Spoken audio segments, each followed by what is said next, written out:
You guys aren't tired? No, there's a bit of an echo. Yeah, we sleep in May. For sure. Wow. Okay, all right. Welcome to San Francisco. We will start with a statement from Coach Grillerson. Following the statement, we'll have questions for the student athletes. And after questions for the student athletes, we'll dismiss them and then have questions for Coach. Go ahead, Coach. First off, I would like to give credit to Washington State. That was a hard-fought game, and we knew it was going to be like that. That's kind of what their program is about, and I appreciate that and respect that. They play super physical. They play hard. They play to the final buzzer. So credit to them for the way they competed on the second night. But I got to say how proud I am of my team.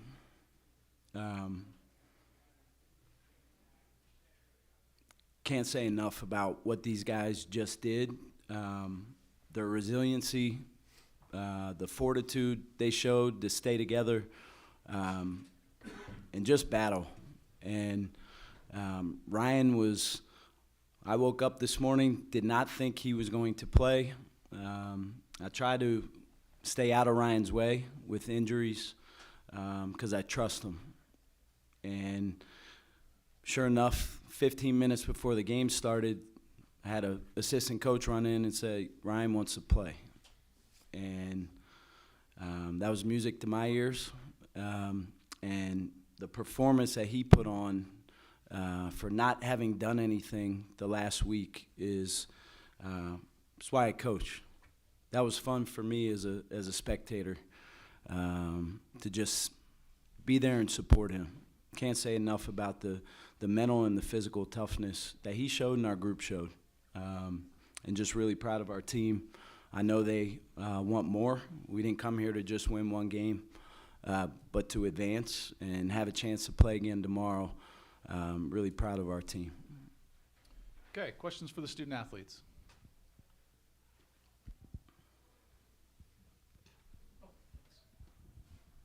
Ryan, congratulations, a career high on a night when nobody thought you were going to play. Yes, sir. Tell us how your ankle was and when you figured out that you would be available. During warm-ups, I felt pretty good. Just let the staff know I was ready to go. It's hard to sit on the side and watch the team compete while sitting on the sideline, so wanted to get out there with my guys and just compete, try and win the game, and that's what we did tonight. You just talk about your performance, and you look like you were inspired and moving around quite well. Yeah, it has nothing to do with me. It's just going out there and trying to compete and win a game, be out there with the guys. And tonight I had to score the ball, so I had to do that to win. Coach puts on the board whatever needs to be done, and then that's what we did. Malik, I'll follow up on that. Ryan's kind of playing modest as you'd expect him to. You don't have to be modest about Ryan. How would you describe his game tonight? He's a killer. He goes sugarcoat it, but that boy puts in so much work and time, and he's always about the right things. And it was just a matter of time when these type of performances are going to happen. He's an explosive player that can score at all three levels. So it's not a shock to us. We know that he can score in bunches, and we're super just proud of him because it takes a lot of mental toughness to just go out on what he did. So, yeah. Next question.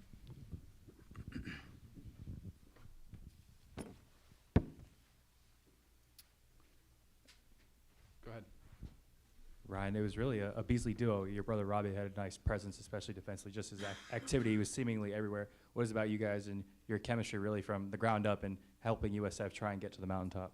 Yeah, we've been playing together forever, so we kind of balance each other out. Very comfortable when he's on the floor, and like Coach says, he's Swiss Army knife. He comes out and can play really any position, just trying to help the team win. So very proud of the big bro playing tonight. Great job by Robbie. Any other questions in here for the student athletes? Oh, right here. Go for it. Yeah, Ryan, just to take us through your week from the first half of the Gonzaga game. Coach said that you had to go to the hospital, and then to waking up this morning, just all you had to kind of go through to get back on the floor tonight. Yeah, I've been in the treatment room all week. Haven't really practiced, getting treatment, rehabbing, and shout out Casey Gonzalez, our trainer. She got me right for this game, and then I was just ready to go during tip-off, and I was just compete. Last weekend, did you think there was a chance you'd play? If I'm feeling good, I'm going to go out there and compete. I'm never going to sit out of the game just because I'm feeling not too well. If I'm ready to go, I'm a hoop. So that's just kind of guy I am. All right, any other questions? Okay, congrats, guys. Thank you. Thank you.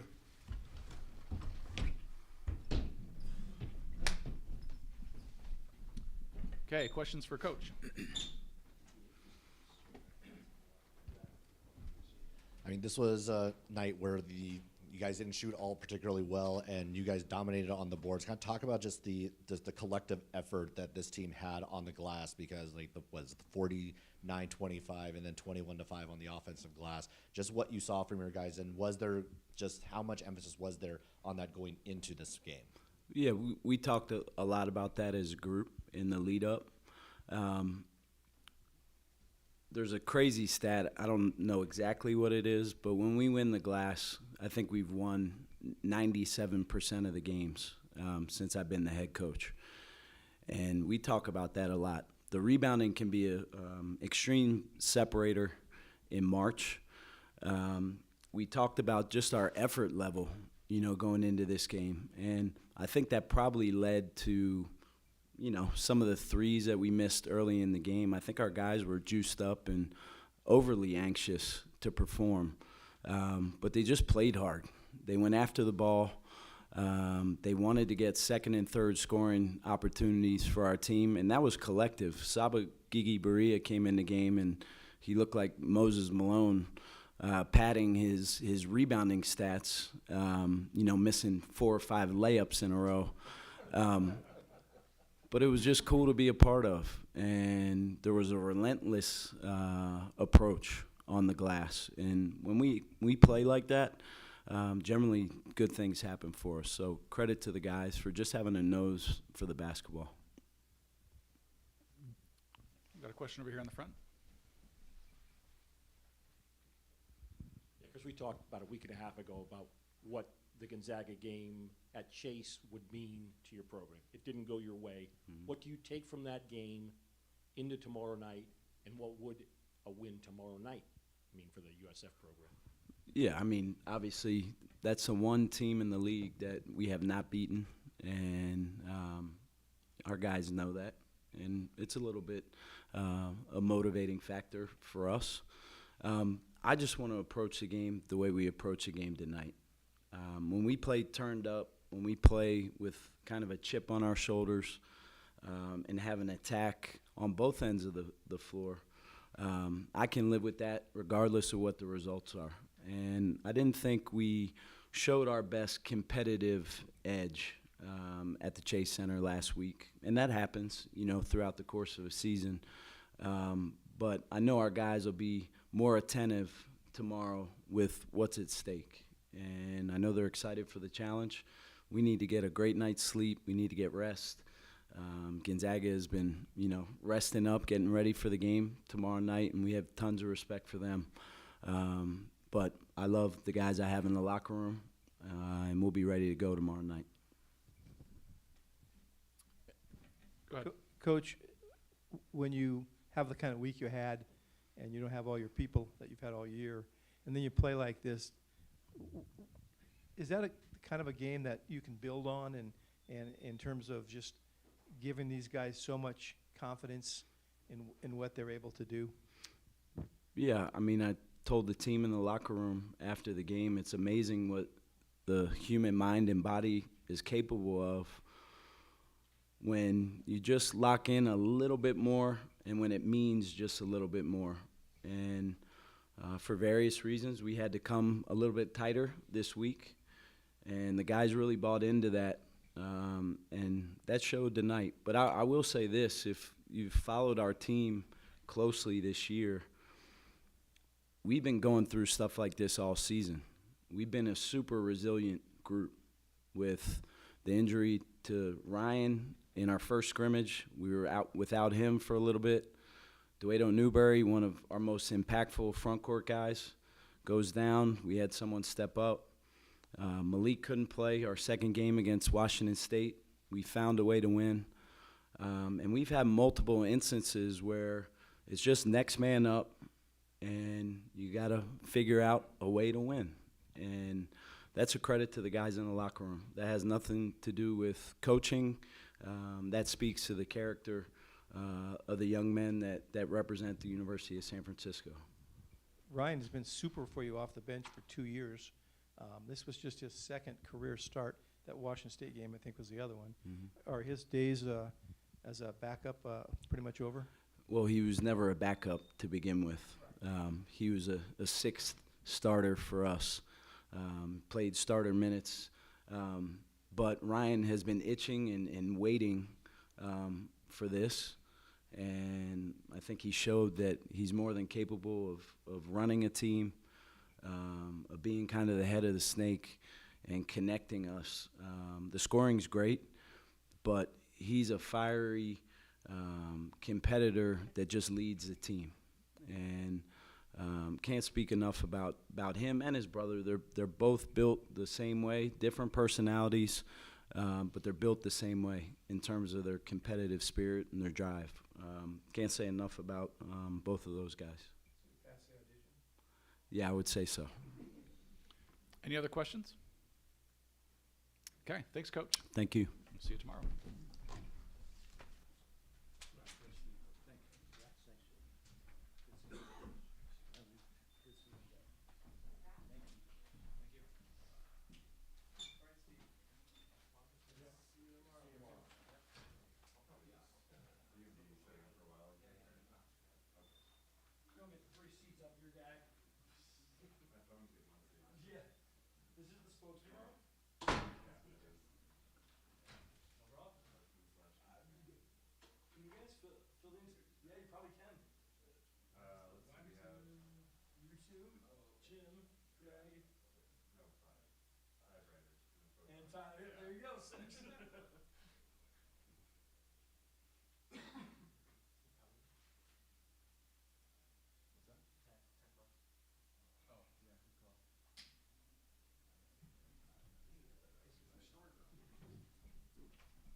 Okay, we'll start with a statement from Coach Riley and then have questions for the student athletes. After the questions for student athletes, we'll dismiss them and finish up with a few questions for Coach. Go ahead, Coach. Just really grateful that I got to have the year one with these amazing 14 players that I got to coach at a great school, and that's the main thing I just want to be able to reiterate is how grateful I am to coach these guys. And this game was tough. You look at our team. I thought we we really fought. We at some points we just kind of ran out of gas. You look at the numbers, giving up 21 offensive rebounds and shooting not very good from the line, 11 for 20 from the free throw line. Those are two stats that you could look at fatigue, and I think it's one of those games where we played a really good team and just didn't have enough gas in the tank to go finish out that game. All right, go ahead. Ethan, either you or Lawan could answer this, but just kind of from your guys' eyes on the floor, what was going on with the offensive glass where it just seemed every ball that came off the rim ended up in San Francisco's arms? Yeah, I think it was kind of like what Coach said. I think they had a few where they took the shot themselves and it came straight back to them. And then we had a few where they kind of bounced around the rim and weren't able to, get two hands in it and secure it. That was it really. Didn't get the rebound. Obviously, probably don't have an answer concrete for this yet, but Ethan, for you, how much are you kind of hoping and maybe even trying to encourage the coaching staff and the athletic department a little bit, try and play in a postseason tournament, keep your college career going a couple more games? I mean, yeah, I would love to. I know Coach mentioned it. I don't really know much about it, but kind of just trying to process, the game today, and then we can go forward from there and with other tournaments and stuff like that. Well, one, you guys cut it from 11 down to 1 or 2, several times in the second half. One, what was going right for you guys in those stretches? And then how did they end up, creating more separation after that? Yeah, like Ethan said, I would just say we got gassed, but just momentum plays, Nate pushing the tempo and Ethan making big plays. I think that was good for us to get back in the game. Obviously, we didn't pull it through, but yeah, that's how we fought back. And how much have you thought about your future here at WSU and what that might look like for you? I haven't thought about it yet, but I'm a Coug for sure. Any other questions for the student athletes? Go ahead. Lawan, you've taken a big step, really been a Swiss Army knife all around for this team this year. How do you foresee your development in the future in areas that you're ready to attack to become even better? Oh, wait, I didn't hear the question. I got you. You've been a Swiss Army knife for this team this year, and when you look at your development in the future, what areas are you looking to attack to become even more of a star player? Just consistency, I would say. Turnovers, I have to get better at that. Consistently being a leader, being the smartest guy on the floor, and then obviously shooting the ball. Just those three things for me, I think, would make me a way better player. Any other questions? Okay, thanks, guys. Oh, go ahead. Oh, sorry, didn't see you back there. Go ahead. Ethan, obviously not knowing with other tournaments and stuff, but if this is it for you, just what are your emotions around your college career as a whole and just what a ride it's been for you? Yeah, it's been crazy. Me and Coach Riley kind of shared a moment like 5 minutes ago, kind of just taking it all in. He just said, thanks for putting up with me, especially as a first-year head coach. And, we kind of seen it all together in terms of college basketball. And, yeah, just grateful to be able to play 4 years, stay healthy, be able to work. I feel like I put in a lot of work over the 4 years, and I think this year really kind of, I was able to put it on show.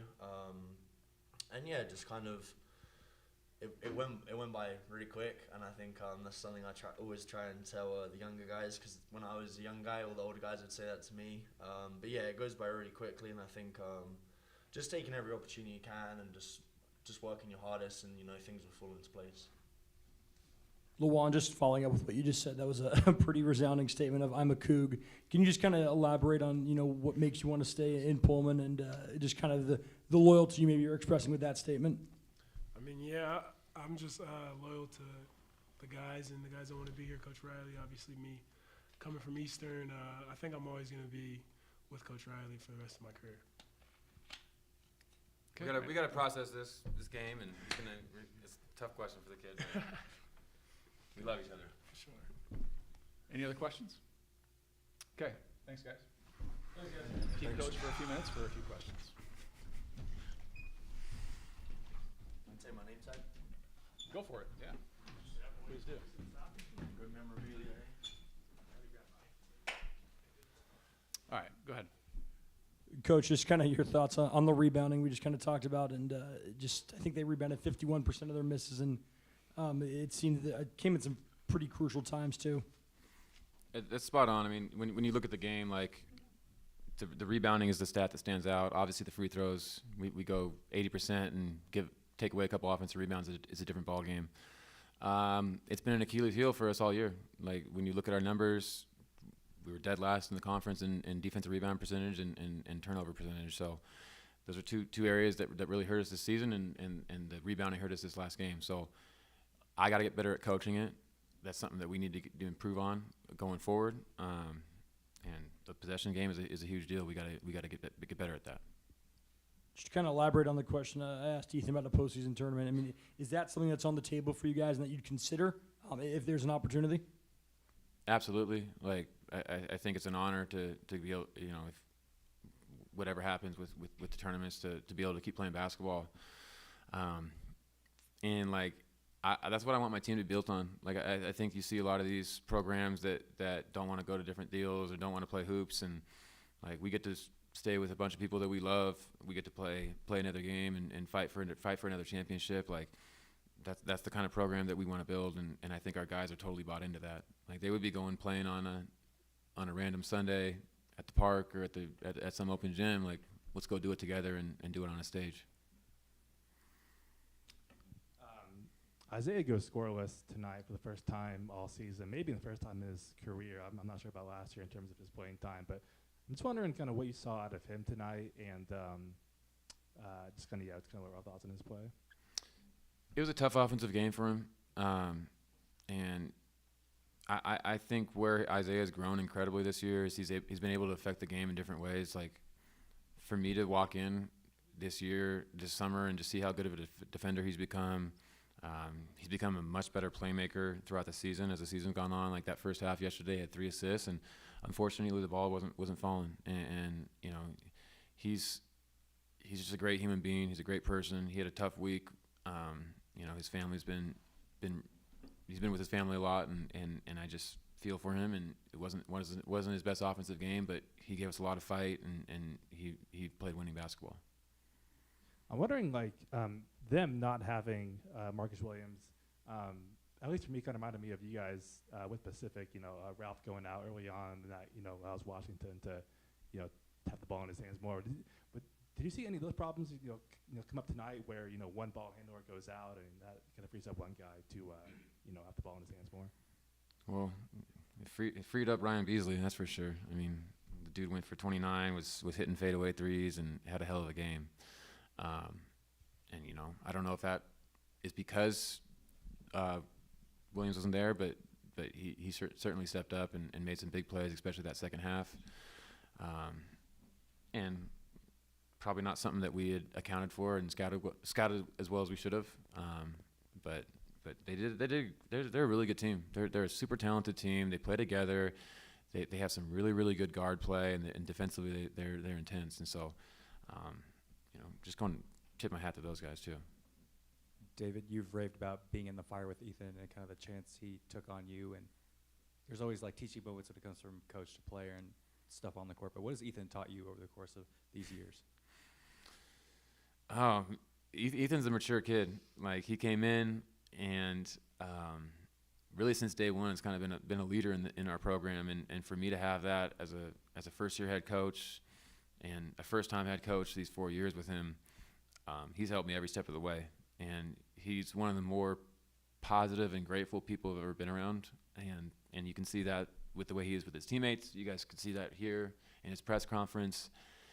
He would tell me his sophomore year, he told me in the summers, in the fall, he would walk in the bathroom of the locker room and look in the mirror at himself and just tell himself he could get through another day, because it was hard. His freshman year, he was going through against some good players. And then this year, I'd watch him walk in every practice, especially this last month, and he would kind of walk in the gym, take a deep breath, look around, and he was just really appreciating every single day he had with us. And I just think that's such an amazing thing for a person to have, and just, it carried forward with our team, and just appreciate being able to coach him for 4 years. All right, we have one question online. Oh, you got a question here? Yeah, one more for me. Go for it. Then we'll get to the question online. Okay. I don't know how much time you've had for reflection this season, but as you look back at your first season here, did anything take you by surprise, or did you, in a good or bad way? There's a lot of surprises. It's my first time coaching at a new place. I've been at Eastern Washington my whole career, and you get used to a few things, and for us to come over as a staff, and we brought a few of our guys over, and that continuity was nice, but there's a lot of new things for everybody, whether it was a new conference, a new team. I was looking at Ken Palm this morning. I think we were 330 or something like that in the country in continuity from last season. And so you look at all that, a bunch of guys that are trying to do this for the first time, a head coach that's not sure what he's doing all the way sometimes, and for us to go with 19 wins and compete like we did and have the season that we had, like when you look at the whole thing on paper, I think these guys got a lot to be proud of. Now, obviously, we need to get better. The program needs to take another step. I need to take another step as a coach. Our staff needs to get better. Our players need to get better, because this is not where we want to end up. But I do think there's a ton to be proud of, especially for where we were, at this time, I mean, maybe a couple weeks from now, at this time last year. It seemed as you were going through the handshake line, you and Coach Gurleson had kind of an elongated exchange conversation. What were you guys just kind of talking about? What was kind of the basis of that? I think that we both appreciated each other as competitors. Like, it's an emotional game, and like there's been competitiveness the first two times we played, and we both just kind of expressed how much we appreciate that it's just about competing, and I think he runs a good program, and that's basically it. And then you kind of said something as soon as Lawan finished his comment a couple minutes ago, but just, for Lawan to come out and say something that kind of, make that kind of proclamation, what does that kind of say about him and maybe kind of what you value in Lawan and his loyalty to you as he kind of expressed? I just think it's a really emotional time, and I want these guys to be able to appreciate this team and their teammates. Lawan's a very special person, and he's showed a ton of loyalty to me to be able to come from Eastern Washington, where he had a lot of opportunities to go different places for more money last year. Ended up coming to Washington State. He's grown so much as a player to where he was a redshirt his first year at Eastern, and now he's putting up triple doubles in the WCC, getting legitimate calls about him as an NBA player. And it's just really special to see someone that cares this much, that's this great of a person. I mean, he's coming over to my house all the time just to hang out. Like, he's more than just a really good basketball player, and I appreciate him. I appreciate what this team has done, and he's been a big part of that. All right, we have one question online. Go ahead, Sam. Coach, I know this one is still fresh, but when you look towards the future of this program, and the challenges that the transfer portal may pose, you were able to bring 4 guys plus your staff with you from Cheney to Pullman, but what does the next step of this program look like, both in terms of continuity and just what is the next step that this program needs to take? Well, first of all, we got to see what this spring brings. Like, this college basketball world is crazy now. These last few years in the spring, you never know what's going to happen. And so we got to get our roster set. When I look at our team, like, if we fix 2 areas, and if I can just coach 2 areas better, like, we get better at rebounding, we get better with our turnovers, we're one of the top teams in this league, and I think we really prided ourselves on development as a staff. Yes, we'll recruit new players and fill in holes, but like, I just see a ton of guys that can get better, that have a super high ceiling, that work the right way, and we're gonna have some guys that take a jump next year. And really, all I know is to give them some rest and let's get in the gym and work hard and go compete to get better next year. Okay, any other questions in here? Okay, last one. Dane ends up missing most of the game with whatever injury he had. Do you know what the injury was and kind of what his future looks like? He got popped pretty hard in the head, and I don't know if it's a concussion or not, but like, his eyes are all swollen and stuff. So he got elbowed pretty hard in the head. And it was just like a bang play. I watched it on film. It was just like a guy trying to get loose, and it wasn't anything crazy. But he got hit in the head, and it's just an unfortunate thing. And he's another guy, man, that he's just what college basketball is all about. Like, he works his tail off. He's changed his body as a basketball player. He's become more skilled. He's become a better basketball player. He's getting a computer science degree. He has more friends than outside the basketball program than anyone I've ever coached. Just a great person, and really taking advantage of this experience. Okay, thanks, Coach. Thank you. Thanks, Coach. Go Coos. Thanks, guys. I appreciate it. Thanks, Coach.